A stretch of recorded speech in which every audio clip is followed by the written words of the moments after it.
Hello student, BSc second year के third paper की online कक्षा में आप सभी छात्रों का स्वागत है। देखिए, बीएससी सेकेंड ईयर में पेपर थर्ड में हमने लास्ट टर्न पे अपना फर्स्ट चैप्टर पढ़ा था। उस फर्स्ट चैप्टर में हमने जो जो टॉपिक पढ़े वो था प्लांट वाटर रिलेशनशिप। नेक्स्ट हमने परमेबिलिटी पढ़ी, ऑस्मोसिस पढ़ा और आज उसी फर्स्ट चैप्टर से हमारा नेक्स्ट टॉपिक है जो है ऑस्मोसिस इन प्लांट, यानी कि पौधों की कोशिकाओं में परासरण, यानी पौधों की कोशिकाओं में परासरण किस प्रकार से होता है। देखिए, जैसा कि हम सभी जानते हैं कि जो पौधे हैं उनकी समस्त जो भी जीवित कोशिकाएं होती हैं वो एक परासरण तंत्र की तरह कार्य करती हैं, और जो उसके रूट हेयर यानी मूल रोम होते हैं वो क्या होते हैं, वो सबसे पहली कोशिका होते हैं जिसका संबंध किससे होता है, वाहिनी वातावरण या फिर हम कह सकते हैं मृदा जल से होता है, और इसका परासरण तंत्र विशेष महत्व होता है। अब अगर हम प्लाज्मा झिल्ली की बात करें तो प्लाज्मा झिल्ली क्या होती है, सेमी परमिएबल मेम्ब्रेन यानी अर्ध पारगम्य झिल्ली की तरह कार्य करती है, और कोशिका रस यानी सेल सैप्स जो होता है वो अधिक सांद्रता वाले विलयन तथा बाहरी जल या मृदा जल कम सांद्रता वाले विलयन की तरह होता है। और अगर हम इसी को आगे और डिस्कस करना चाहें तो हम ये भी कह सकते हैं कि जब जल कोशिका रस में प्रवेश करता है, कोशिका रस का मतलब सेल सिप में प्रवेश करता है, तो उसकी मात्रा कैसी हो जाती है, उसकी मात्रा बढ़ जाती है। इस परासरण विधि द्वारा प्रवेश किए हुए जल से प्रोटोप्लाज्म में एक तनाव पैदा होता है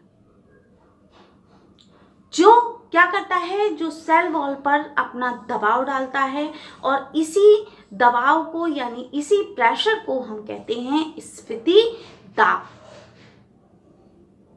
स्फीति दाब जो होता है, तो स्फीति दाब के कारण जो सेल वॉल होती है, कोशिका भित्ति होती है, वो आकार में बढ़ जाती है, यानी उसका आकार कैसा होता है, बढ़ने लगता है। और क्या होता है कि जो सेल वॉल होती है वो लचीली होने के कारण, क्योंकि फ्लैक्सिबल होती है, तो वो फ्लैक्सिबिलिटी होने के कारण वो वापस अपनी उसी स्थिति में फिर से चली आती है, और क्या करती है, यह कोशिका रस पर दबाव डालती है। इसे हम क्या कहते हैं, भित्ति दाब कहते हैं, यानी वॉल प्रेशर कहते हैं। और इस स्थिति में जो दाब होता है यानी स्फीति दाब होता है, और जो उसका सेल प्रेशर होता है कैसे होते हैं, बराबर होते हैं, यानी हम कह सकते हैं TP = WP। ये कैसा है, बराबर है। तो ये तो हमने जाना किसके बारे में, ऑस्मोसिस इन प्लांट के बारे में, कि जो वॉल का प्रेशर हो गया और जो स्फीति दाब यानी टर्गर प्रेशर हो गया वो कैसे होते हैं, दोनों ही बराबर होते हैं। ये आपका ऑब्जेक्टिव पेपर है, तो एग्जाम में भी आपसे ये क्वेश्चन पूछा जा सकता है कि इनका जो प्रेशर होता है ये दोनों कैसे होते हैं। तो याद रखिएगा, इन दोनों का जो दाब होता है वो कैसा होता है, बराबर होता है। अब ये तो हमें पढ़ लिया। अब इसके बाद ऑस्मोसिस हमारा हो गया। अब हम देखेंगे इनहिबिशन यानी अंतः शोषण। अंतः शोषण क्या होता है, अब ये समझ लीजिए, जो भी कोलाइड होते हैं हमारे, जो भी कोलाइड्स होते हैं वो क्या करते हैं, जो हाइड्रोफिलिक कोलाइड्स होते हैं उनके द्वारा जल का अवशोषण, यानी हम कहेंगे उनके द्वारा जल का अधिशोषण अंतः शोषण कहलाता है। यानी जो भी हाइड्रोफिलिक कोलाइड है उनके द्वारा जो जल का अधिशोषण होता है वो अंतः शोषण कहलाता है। जैसे कि जो भी शुष्क बीज होते हैं, जो शुष्क बीज होते हैं, तो शुष्क बीजों का जल अधिशोषण कर फूलना, या हम ये भी कह सकते हैं कि बरसात में लकड़ी का फूल जाना, ये क्या होता है, अधिशोषण। अब क्या कहेंगे कि जल के अधिशोषण के कारण ही अंतःशोषण का आकार जो है वो बढ़ जाता है और इस प्रकार दबाव पैदा करता है। इस दबाव को ही हम क्या कहते हैं? अंतःशोषण दाब। अगर आपसे कई क्वेश्चन में पूछ लिया जाए कि बरसात में लकड़ी का फूल जाना या शुष्क बीजों का फूल जाना क्या होता है, तो याद रखिएगा अधिशोषण। अब एक फॉर्मूला आता है dPd = IP - TP, यानी dPd क्या होता है, IP क्या होता है और TP क्या होता है। तो dPd और IP क्या है? इनिबिशनल प्रेशर, और TP क्या है? Turgor pressure. इनका अपने आप से पारस्परिक संबंध हमें देखने को मिलता है और इसी संबंध को हम इस फॉर्मूले के द्वारा दर्शाते हैं। ठीक है। अब देखिए, जैसे कि विभिन्न विभिन्न पदार्थ हैं, तो विभिन्न विभिन्न पदार्थों में क्या होता है कि जो अंतःशोषण क्षमता होती है, यानी उसकी जो कैपेसिटी होती है, वो सभी में अलग अलग होती है। जैसे कि हम बात करें प्रोटीन की, तो प्रोटीन में अत्यधिक होती है, स्टार्च में कम होती है, सेलुलोज में बिल्कुल न्यून होती है। तो यानी उनकी अंतःशोषण की जो कैपेसिटी है वो हर पदार्थ में आपको अलग अलग देखने को मिलेगी। और हम ये भी कह सकते हैं कि जो अंतःशोषण होता है, तो अंतःशोषण पर सॉल्यूट यानी विलेय, अम्लीयता, क्षारीयता तथा कुछ प्रकार के आयनों का भी अपना एक प्रभाव पड़ता है। और अंतःशोषण दाब में बहुत अधिक शक्ति क्या होती है? उत्पन्न होती है। अब जब बहुत अधिक शक्ति उत्पन्न होती है तो जो चट्टानें होती हैं, मकान की दीवारें होती हैं, उनको भी वो तोड़ सकती है। तो ये तो हमने बात करी किसकी? अंतःशोषण की। ये फॉर्मूला आप लोग नोट कर सकते हैं अपनी कॉपी में। ये जो है इसमें पूछ लिया जाता है कि dPd, IP और TP के बीच पारस्परिक संबंध क्या है, उसका फॉर्मूला बताइए। तो उसका फॉर्मूला यहाँ पर मैंने आपको लिख दिया है, आप इसे अपनी कॉपी में नोट कर सकते हैं। अब हम चलेंगे किसकी तरफ? प्लाज्मोलिसिस की तरफ। प्लाज्मोलिसिस यानी जीव द्रव कुंचन, प्लाज्मोलिसिस। तो देखिए क्या होता है, जो कोशिका होती है, तो कोशिका को यदि अधिक सारी यानी हम कहें हाइपरटोनिक सॉल्यूशन में अगर हम रखते हैं तो वह क्या होता है, उसमें एक्सोमोसिस कर जल को वो बाहर निकालने लगती है। और इसके साथ ही क्या होता है, इसके साथ कोशिका पर अपना तनाव समाप्त हो जाता है और जीव द्रव में सिकुड़न उत्पन्न हो जाती है। और अंत में क्या होता है कि अंत में कुछ जो जीव द्रव होता है वो गोलाकार हो जाता है। और यही घटना क्या कहलाती है? जीव द्रव कुंचन यानी प्लाज्मोलिसिस। समझ गए?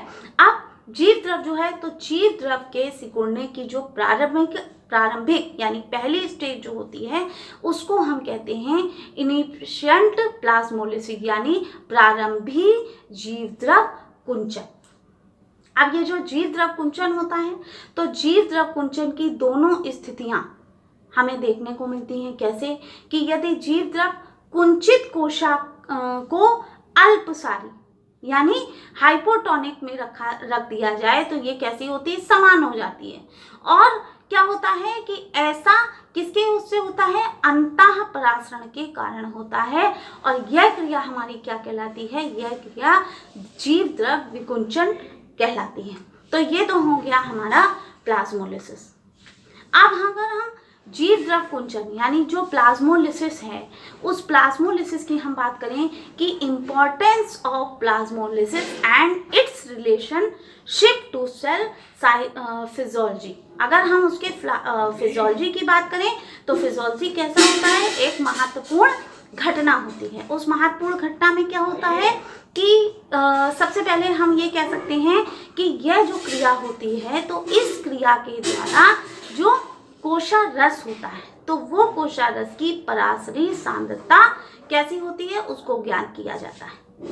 दूसरा हम कह सकते हैं कि इसी क्रिया के द्वारा हम परमेबिलिटी और ऑस्मोसिस को भी यानी दोनों ही प्रकाश डालते हैं। नेक्स्ट हम ये भी कह सकते हैं कि इस क्रिया के द्वारा हम ये भी जान सकते हैं कि कोशिका जीवित है या फिर अजीवित हैं।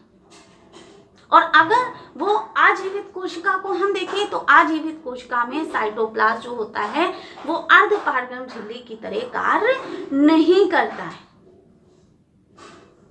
तो ये उसके कुछ महत्वपूर्ण जो है पॉइंट्स थे जो मैंने आपको बताया। इसमें एक पॉइंट और भी ऐड कर सकते हैं कि इस क्रिया के द्वारा यह भी स्पष्ट होता है कि साइटोप्लाज्म एक अर्धपारगम झिल्ली की तरह ही कार्य करता है। और अगर ऐसा ना हो तो क्या होता है कि जो बाहरी घोल पूर्ण साइटोप्लाज्म होता है पारकर कोशारस से संतुलन बना रहता है। तो ये हमारे कुछ पॉइंट थे किसके, जीव द्रव कुंचन का कोशिकायिकी के संबंध में महत्व। और इसमें ऑब्जेक्टिव पेपर में आपसे कुछ क्वेश्चन इससे यानी अंतःशोषण से बहुत पूछे जाते हैं। जैसे मैंने आपको बताया कि वो बार बार पेपर में आपके ये क्वेश्चन रिपीट होते हैं कि बरसात में लकड़ी का फूल जाना या शुष्क बीजों का फूलना, ये कौन सी क्रिया होती है, तो अधिशोषण। समझ गए। और इसमें अगर संबंध वो पूछता है तो संबंध आपको पता है कि DPT = IP - TP, ये इन तीनों का पारस्परिक संबंध होता है। और DPD IPD यानी इन्विशनल प्रेशर और टर्गर प्रेशर, दबाव।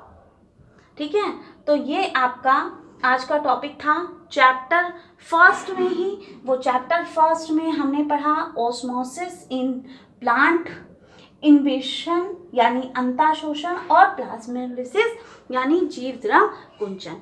तो इसी के साथ आज आपका ये फर्स्ट चैप्टर खत्म होता है। I hope BSc second year के थर्ड पेपर में जो आपका फर्स्ट चैप्टर था यानी प्लांट एंड वाटर रिलेशनशिप, ये आपको अच्छे से समझ में आया होगा। नेक्स्ट चैप्टर और नेक्स्ट टॉपिक हम अपना कल डिस्कस करेंगे। Thank you.